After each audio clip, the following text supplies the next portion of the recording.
ताज़ा तरीन वीडियोज़ के लिए चैनल को सब्सक्राइब करके बेल आइकन और ऑल नोटिफिकेशन पर क्लिक करें ताकि आपको मिले हर खबर सबसे पहले। सूबा सिंध में तलीमी इदारे 8 अगस्त तक मुकम्मल बंद रहेंगे, जबकि 8 अगस्त के बाद कोरोना की सूरत हाल का जायजा लेकर फैसला किया जाएगा।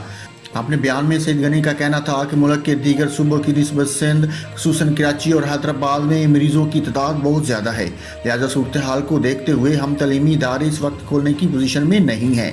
उन्होंने कहा कि सिंध में तलीमी इदारे 8 अगस्त तक मुकम्मल तौर पर बंद रहेंगे। सिंध और बिलखसूस कराची में कोरोना वायरस की सूरत हाल इस वक्त भी तसल्ली बख्श नहीं है। 8 अगस्त के बाद सूरत हाल का जायजा लेंगे।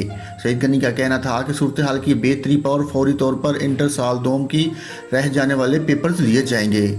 इनका कहना था कि 8 अगस्त को कोरोना टास्क फोर्स का इजलास होगा, जिसमें सूरत हाल को देखते हुए आइंदा का लाया अमल तय किया जाएगा।